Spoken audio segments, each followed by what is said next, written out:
And it's us, the Horror Guys, Guys. once again. I'm Kevin, I'm Brian. and we're going to talk about some horror movies. Yay! Horror movies? I thought this was our musical comedy thing. Oh, that's next week. Maybe not. No. Although we did watch Xanadu recently. That was pretty entertaining. Not much Some people would say it's pretty horrific, too. Yeah. Some people would say it's horrible, but not horror. Actually, I thought it was pretty entertaining and fun, but we're digressing. Yeah. We are also- Don't think anybody tuned in to hear our opinions on Xanadu from 1980. We're also going to talk about some horror shorts, too. We are. Yeah. What do we have this week, movie-wise? Oh, we got some good stuff this week. We got a brand new Your Host. They're all new this week. Yeah. Oh, they are, aren't they? And Pig Hill, which is not a Winnie the Pooh story. Although it's tempting to think that because the mask. The poster would be Yeah, kind of misleading, yes. Yeah, recently there's been a Piglet, and Pooh thing, and the mask is very similar to those. And then we've got 213 Bones, and one called Borderline, and Abrams Boys, a Dracula story. Ooh. Yeah. And some short films. I will jump right out there and say none of them stunk. No. None of them were bad this week.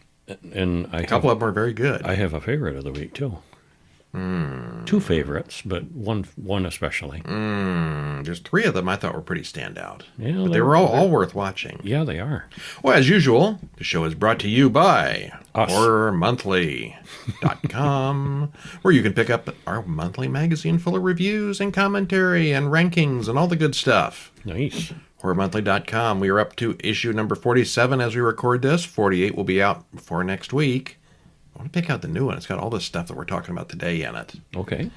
And, of course, while you're at HorrorMonthly.com, picking up those many back issues, you can pick up the Horror Guys guides and learn about, Universal Studios Shock Theater. Learn all about the horror of Hammer Horror. It's easy for Too you to many say. H's there. Yeah. Or your favorite horror stars like Vincent Price, Peter Karloff, Peter Lorre, or Boris Karloff, Christopher Lee. Roger Corman, who Roger was Corman. instrumental in many horror movies. Yeah. Yeah. Alfred Hitchcock. Mm-hmm. All those guys. If he's famous in horror, we've probably done some books on him. You should check that out. You should. HorrorMonthly.com. Mm-hmm. Or if you'd like to get our reviews in your email box once a week, just one big email with all the good stuff in it, you can go over to HorrorWeekly.com, drop in your email, and get it all for free, which is fun too. Yeah, it is. Okay, so we are going to start off with Your Host. Your Host. It's a game show movie. It kind of is. Yeah, it certainly is. Directed by D.W. Medoff, written by Joey Miller, stars Jackie Earle Haley, Ella-Rae Smith, and Jamie Flatters. Hour and 29 minutes. There is a trailer on YouTube. Mm-hmm. And there's a link there where you can watch it.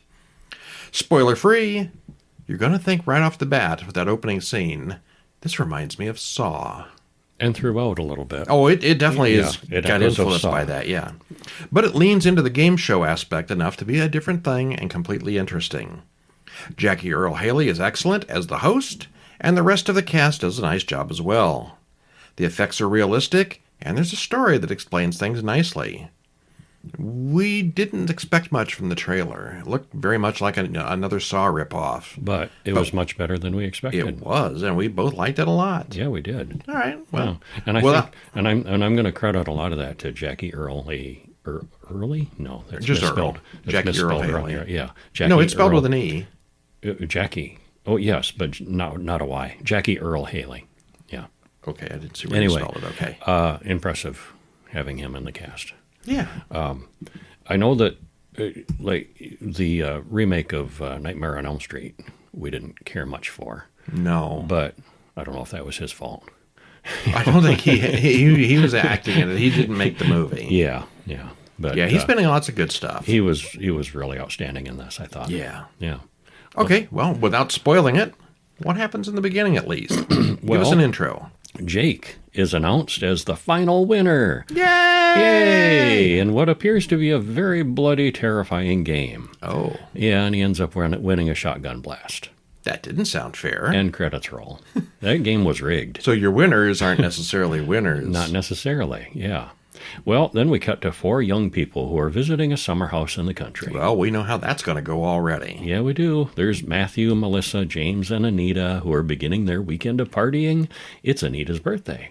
And they all seem a little obnoxious, especially James, whose house they're in. Then they hear a noise outside, and James finds a video camera that's filming their house. They're figuring it's a prank. Yeah. Well, Anita doesn't want to watch the tape. She's kind of a stick in the mud, which causes a big argument. Anita tells Matthew that her mother's dying, and she's upset over that. And they all go about their evening, and we see someone stalking around in the shadows. We watch as the shadowy figure injects each of them with a sedative. And then the next thing you know, they all wake up chained to a wall in a dark place. Just like Saw. And you said at this point, oh, this is like Saw. It's like Saw. Because it really does look it's like a Saw a trap. scene out of one of those movies. Yeah. Well, there's another video camera and a strange man in a red suit wearing a mask. He's got a mannequin studio audience, and he introduces the 4 contestants for the game show. And he promises there's always a winner. The host says it's time for rock, paper, scissors, shoot. Oh. And he shows them what it means to lose. Yeah, that might be a good place to stop. Yeah. Yeah, but it very much looks like a Saw movie in the trailer, but it leans a lot more into the game show side of things later on. A very painful game show. Yeah. Okay, so yeah. And you find out why he's hosting this game show and what it's all about. And it's all explained nicely. It's like The Price is Right, done the way Bob Barker always really wanted to do it. You ever think he ever fantasized about that? Daily. Let's see if we could chain him to the wheel and then spin it. As uninspired as it might sound, we both thought it was way better than expected, mostly due to Jackie Earle Haley's over-the-top performance. He's great here and a lot of fun to watch. Talk about eating the scenery. Mm-hmm. And he's got a little bit of Phantom of the Opera going. Kinda, yeah. Yeah. The characters are all well-defined and believable. The set is just perfect for what happens, and the acting is good from everyone involved. And in the end, Barry was right. They were all assholes. Basically, yeah. All right. So definitely a thumbs up when you get the chance to watch that one. Yeah, it's different enough to be interesting. Yeah. And the one I was actually truly dreading this week was Pig Hill. Mm-hmm. Directed by Kevin Lewis, Jared Burris, stars Shane West, Rainey Qualley, Shiloh Fernandez, hour and 40 minutes, trailer in the show notes. And just from the movie, that poster, it looks like they took Piglet, Pooh, Blood, and Honey, and went with it. No, that's not the case. But it's actually very good. I like this one a lot. Yeah, I did too. Yeah, like we said, we were expecting another Piglet because we can do it now movie, but it's not that. It's not part of that storyline. It's well written and put together in a very interesting way with a good cast, realistic effects. Yeah, we both liked this one a lot too. Yeah. Actually, like we said, there are no stinkers this week. They're all good. Yeah, Pig Hill. Tell us a little bit about it. Well, we open on a huge radio tower as a car parks nearby. The couple inside park here to meet someone. She points out that this is Pig Hill, where all those women went missing. Oh, and there's also supposed to be pig people out here as well. Sure enough, a pig man shows up, kills them both, as the credits roll. Okay. Well, I guess she was right. Yeah. Emily has gone missing. It's all over the news. Carrie is her friend, and she wants to know what happened and is writing a book about the missing women. Reggie says it's been 10 people in the past decade. Yeah, and they do emphasize the women, but it was also the guy with her too. Yeah. So in this case, it was a double disappearance. It's not just women. Not just women. A new guy, Andy, comes into Carrie's bookshop to sell some books. He gets called away suddenly, but Carrie kind of likes him. Carrie is married to Ben, but she hates him. Her brother Chris has been talking about doing business with Ben behind her back, and they joke about the Pig Hill rhyme. It's sort of like that Freddy's Coming for You thing, only it's Pig Hill. Mm-hmm. I don't remember the words. I don't either, but it's meant to scare kids. Yeah. And we cut to Emily, who we see is still alive, in a cage somewhere. Not dead, after all. Carrie volunteers at the shelter, and there are some weird people there. Paula wants an abortion. She's supposedly been raped by the pigman, but abortion is illegal here. Carrie starts seeing pigmen around every corner. Is she crazy? Meanwhile, Paula gives herself an abortion with a coat hanger. Or she tries. Ew. It doesn't work. Well, the baby comes out, and it's definitely a pig baby. Paula then dies from blood loss after stabbing the baby and then slitting her own throat. Well, okay. Mm-hmm. Just to make the evening more perfect, Chris is back on drugs. Picked a bad day to give up sniffing glue. Yeah. The next day, Andy comes back to pick up his check and offers to take Carrie out. Carrie admits that she's on the outs with her husband, who left her 13 months ago for unknown reasons. Andy tells her that he used to be wealthy and successful, but then he lost it all. Carrie's husband finds out about Andy and shoots himself. This is just a fun movie, isn't it? It's not a happy movie, no. At the funeral, Andy shows up, and Chris kind of gets offended at that. On the bright side, Ben was rich, so Carrie is set for life now. Carrie dreams about having a litter of pig babies. She thinks writing her book will change the world for her. Okay. Inheriting millions of dollars is going to do way more than a book about pig babies. Mm-hmm. Yeah, I think so. Yeah. But it's a personal mission. Yeah, well, let's stop there. Yeah. It's a dank, claustrophobic little town with fog and lots of creepily homeless people and apparently alien pig mutants.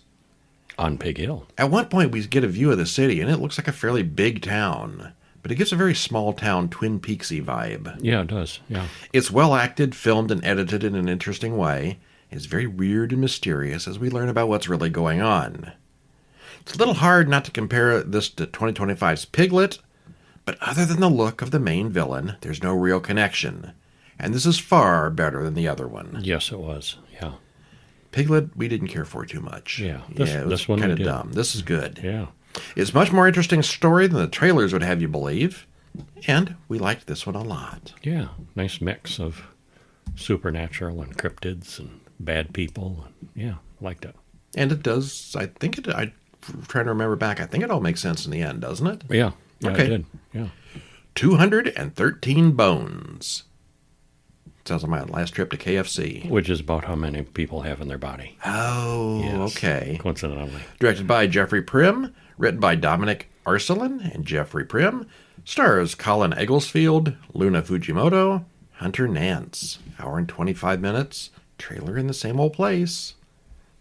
And the trick is, with 213 bones, what do you do when you're analyzing a skeleton and, wait, there's extra bones here. Where did those come from? It's a bone-fixated killer. It's quick moving, plays the tropes well. It's a killer picking off a group of people, with the who and the why being a mystery. We both thought it was very well maintained, made and entertained. Yeah, we did. Yeah, like this one. This is definitely in the slasher genre. Mm-hmm. If you like your teenagers getting killed off one by a slasher, this is pretty good. Yeah, it's medical students at a medical school specializing in bone studies and there's a lot of bones. Yeah. If you prefer pig mutants, watch the other one. Okay, well, how's it start? How do we get going with this? Well, it starts with a young couple making out at her place. They undress. She mentions she's always wanted to be tied up. But before they can really get started, she sees someone in the next room. And then while he's in the shower, the masked killer stabs her to death. She never did get tied up. Nah. But when he comes out, killer slashes his throat. Oops. Credits roll. So, 2 years later, time jump, at Bristol Falls College, Brent and Joanne talk about video games. She asks him to go to a movie, but he may have to work. And we see some of the various characters as they all come and go from school. They're setting up all these people. Candace and Clyde argue while Eric and Joanne run for their test. And there's teacher Kelly talking about forensic anthropology. There's a lot of students, a lot of characters, and they're kind of interchangeable at this point. They Which do get means narrowed down pretty soon. There could be a lot of victims. Oh, yeah. Yeah. His favorite student is Lisa. Well, they all go to the lab and see some skeletal remains. It's their group assignment.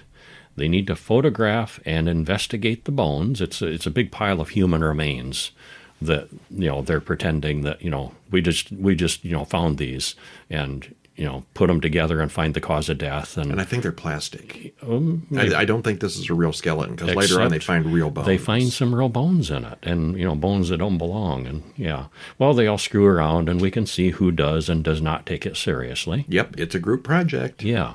Well, and then it's about then that in the midst of the examination, they find a real bone, and they're interrupted by the police and ambulance because Jill was killed last night.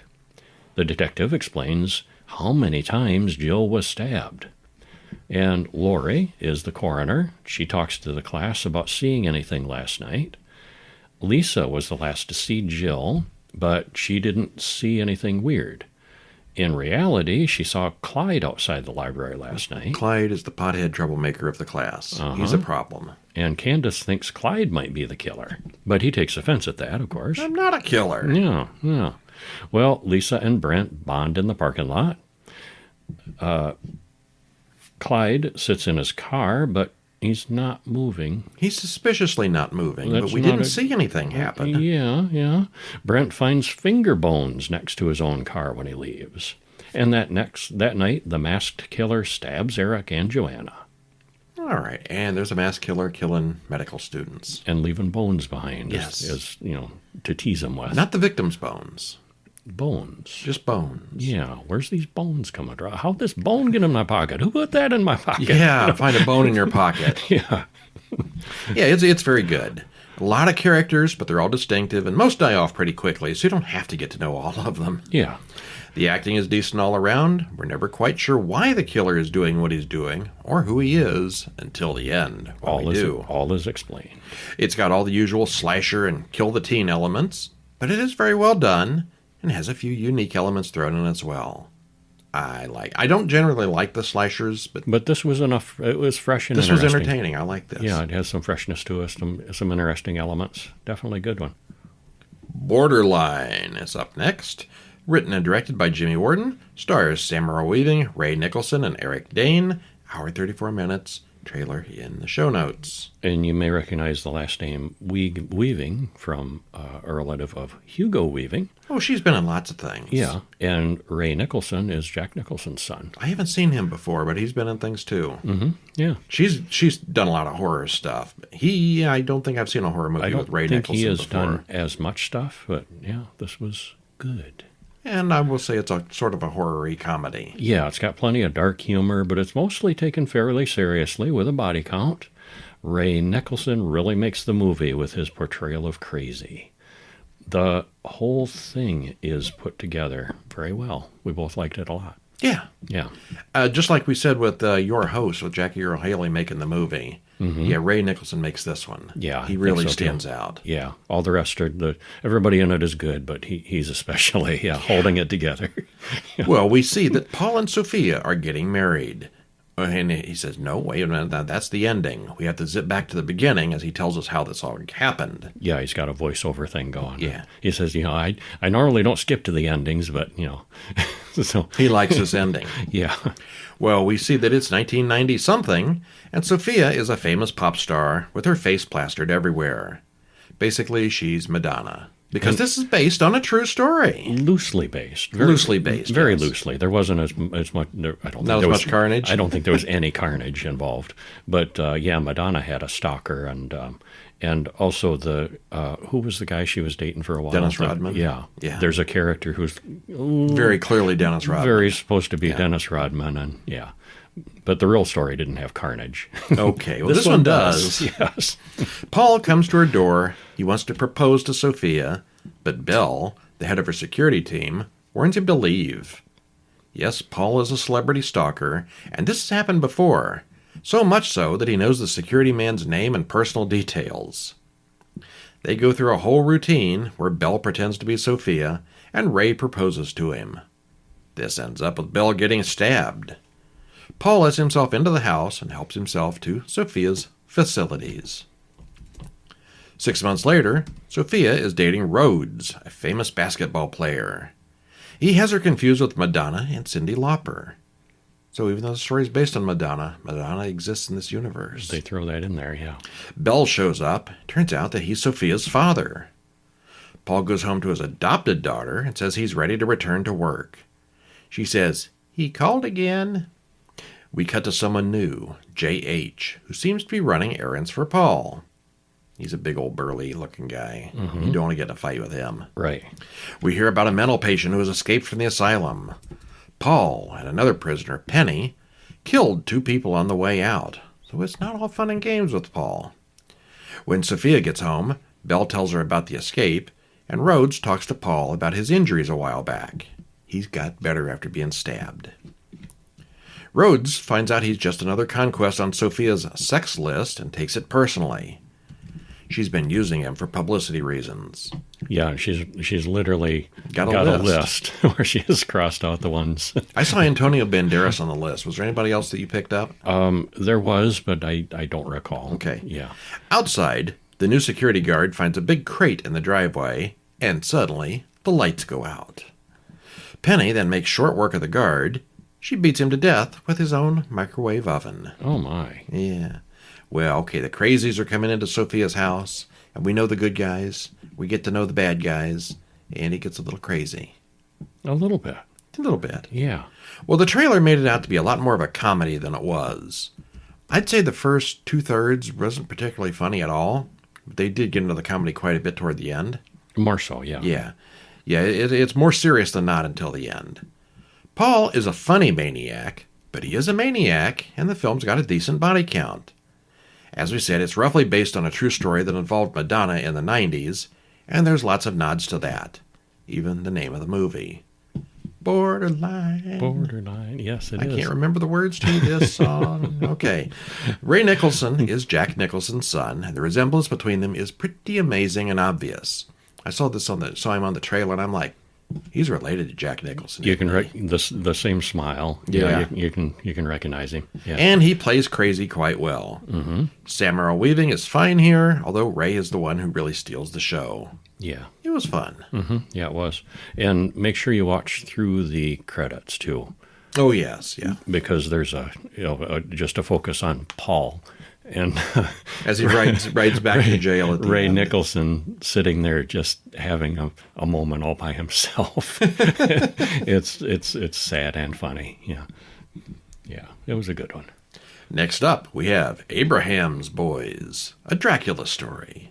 Directed by Natasha Kermani, written by Natasha Kermani and Joe Hill, son of... Stephen King. What's his name? Yeah, Stephen King. Yeah. Who gets called What's His Name all the time, I'm sure. What's his name, yeah. Stars Titus Welliver, Brady Hepner, and Judah Mackey. Hour and 29 minutes, trailer in the show notes. Titus Welliver's done a lot of stuff. The smoke monster from Lost. Yeah, yeah. Probably not the one he wants to be known for. And he was the shoeless cook in Northern Soldier? No, that's a different actor. No, Never that mind. was somebody else. My bad. He was in Deadwood. Oh, yeah. I don't remember what this character's name was. Oh, he's been in lots of things. Bosch, the detective show. Yes. Yeah, that's probably his big thing. Yeah. About 18 years after the events of Dracula, Dr. Van Helsing has married Mina, had 2 sons, and moved with the family to an isolated area in California to get away from it all. But of course, the past is hard to leave behind. This was an interesting take on vampires, heavy on family drama and suspense, and we were both entertained. And I'm going to go out and say this is my favorite of the week. I've seen no advertising for this. No. This just happened to show up on a list of new horror movies, and I said, let's do that one. Hadn't heard a peep about this one at all. Yeah.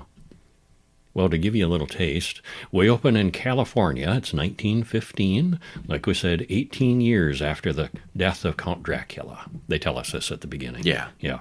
Where a woman tries to get a ride into town. As the sun starts to go down, we see someone shadowy grab her, and the screams suddenly stop, and credits roll. So, the vampires are coming back. He was hiding in under a shady tree. Yeah. Didn't quite look dark, but it was dim. Shady enough, yeah. Rules change depending on the vampires. Yeah. Actually, Dracula in the book was allowed out in the daylight. Yeah, he was. Yeah. Well, we cut to Abraham Van Helsing, who greets Mina, his wife. Their sons, Rudy and Max, are outside working. Abraham tells Max that he's learned that they can't hide forever. And he's vague, but they're going to need to be prepared for something. It's coming. Mm-hmm. That night, Mina tells Max that the devil is coming and I want to be ready for him. She seems pretty upset. Abraham tells Max about their strange adventures 18 years ago and what happened to Mina. She was infected, and that still bothers her. And he's got a lab set up. He's still kind of tinkering on blood work. Studying the vampire stuff. Yeah, studying the virus and thing, yeah.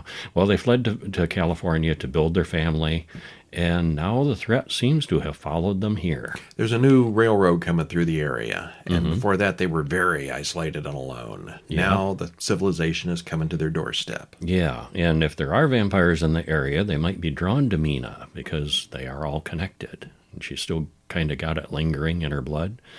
Well, Elsie brings an injured man. Eddie was hurt working on the new railroad tracks. Dr. Van Helsing uses what looks like a butter knife. Frontier medicine. That's not a sharp knife. But basically the guy's got a collapsed lung. So he punctures him in the side to relieve the pressure so he can breathe again, and he's going to be okay. But inside, a bat gets into the house, and Mina freaks out. The bat. Yeah.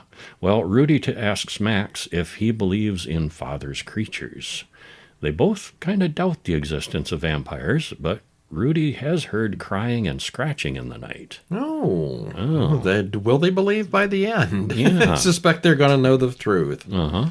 Well, as you said, it is more of a family drama than a real horror story, but obviously it fits here. A lot of suspense. I like that. Yeah. After a while, we were both questioning whether Van Helsing was a monster hunter or a serial killer. Mm-hmm. We eventually get down to the truth as Max learns to understand his father.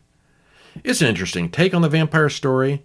Wasn't exactly what we expected, but we did find it entertaining. Mm-hmm. And it was Kevin's favorite of the week. Yeah, it was. Yeah. And it makes you rethink Dracula by the end of it. Yes, it does. You're thinking, oh, if this happened here, what really happened in Things Dracula? may not be what we think. Yeah, dig it. But now it's time to detox yourself with 2023 short film called Detox. And I'm going to go ahead and say this was my favorite of the shorts this week, too. Teachers. They were all too. good, but yeah, this one especially. Yeah. It is so funny. Directed by Alex Hano, written by Alex Hano and Wes Hopper, stars Caitlin Morris and Bill Prokopow. 9 minutes, and there is a link to watch it on YouTube. I get a little annoyed with the ones that don't have links. Still put them on there. If somebody sends us a short, we will watch it and do a review. But this one has a link. We do prefer the ones with the links, though. Yeah, so that y'all can watch them for yourself. Yeah. Yeah. Well, what happens? Well, Shelley has decided she spends too much time with technology, so she wants 48 hours away from her phone, just a digital detox. And we spent half the movie saying, like, just turn it off. Just turn it off. Because she keeps being really tempted. It's like, you know. Well, she rents a house. Eventually turns off the phone, listens to the soothing voice of an instructor telling her how to be calm without the constant input of her phone. You know, sometimes you just really need those interruptions. Sometimes you do need your phone. Yeah. I picked the wrong day to stop surfing the web. Yeah. And we all want to do this so badly sometimes, but we fear we're going to miss, of what we're going to miss out, the FOMO, fear of missing out. In this case, it's justified. Sometimes you do miss things. Things are happening out in the world, and she's, and it's funny because she keeps seeing glimpses of what is going, like something might be going on, but she sticks to the digital detox. She doesn't check the news. Like the opening of Shaun of the Dead. He just walks through town and everything's falling apart. Yeah. Okay, yeah, very cool. Yeah, my favorite of the week, too. Yeah. Then we've got 2020's The Teachers. Written and directed by Jacqueline Blythe. Stars Keith Gallucci, Taylor Behrens, Jacqueline Blythe. 8 minutes. It's on YouTube. And in this one, 3 experienced teachers throw a small dinner party for the new guy. He's nervous about being a new teacher at this school, but he wants to fit in with his new colleagues. They start complaining about their students, as all teachers do, but one particularly problematic kid comes up. The old guard has a unique way of dealing with it. Mm-hmm. Every teacher has probably thought about this at one time or another. Oh, yeah. Yeah. Very few of them actually follow through on it. Right. Every person new to a job or career needs good mentors and advisors. And Alex is lucky enough to have the good ones. Isn't he, though? The Sound of Blue, Green, and Red from 2016. Now, I thought this one was very... I'm not going to go favorite of the week, but I don't understand intriguing, this one intriguing entirely. And interesting. Yeah. Yeah. They don't explain much. They don't explain it completely, but there's enough there where you see, yeah, this is bad. This is real bad. Directed by Joshua Erkman. Written by Joshua Erkman and Star Rosencrans. Not that it's made bad. I mean, the situation is bad. Yeah. Yeah. Stars Dasha Nekrasova and Michael Viller. 10 minutes? YouTube. Mm-hmm. Well, a woman sits in a motel room in the desert. She watches TV, sits by the pool, and wanders around. Suddenly, the TV gets filled with colors. Red, green, and blue. Mm-hmm. And it seems almost hypnotic. Afterward, she starts behaving strangely. Meanwhile, her husband is driving around town looking for her. And finds her. He does find her. Mm-hmm. Yeah. It's a weird one. I have to admit, I don't completely understand it.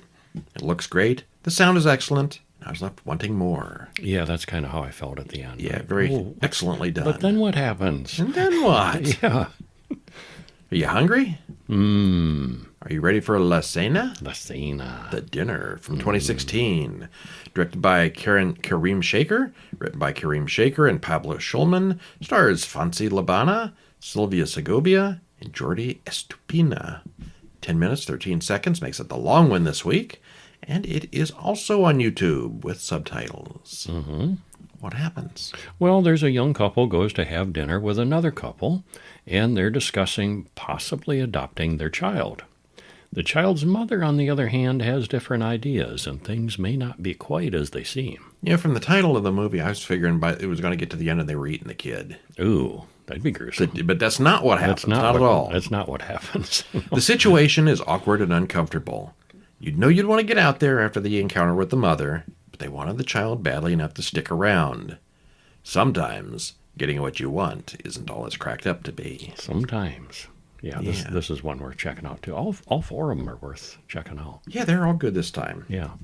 And you had Abraham was your favorite? Yeah. And Detox is my favorite of the shorts. But yeah. What is my favorite? This was literally a week of entertainment. It was all good, yeah. I didn't dislike any There of these. were no groaners this time. Yeah. None of these that we have to warn you away from. I like your host. I like your pig. Mm-hmm. I like Borderline. Abraham was good. It's hard to pick this week. What's the other? Oh, the 213 Bones. Mm-hmm. Yeah. But you must choose. Choose wisely. Choose one. I'll go with Pig Hill. Okay. Yeah, Pig Hill's my favorite. Yeah. It was good. Yeah. And next week we got more movies. We will watch The Toxic Avenger. The original. Not the new one, the original. We had to see the original first. I had never seen that. I'd only seen clips. I don't remember. I think I probably have, but it's been a long time. And of course, I Know What You Did Last Summer. The new one. The remake. Finally. Uh-huh. And a couple of golden oldies that we'll tell you about next week. Sure enough. In the meantime, stop in over at HorrorGuys.com each day for a new movie, or HorrorWeekly.com once a week for all the movies. And until next week's podcast, which will be episode 350, by the way. That's a lot of horror. That is. I'm Brian. And I'm Kevin. We'll see you next week. See ya.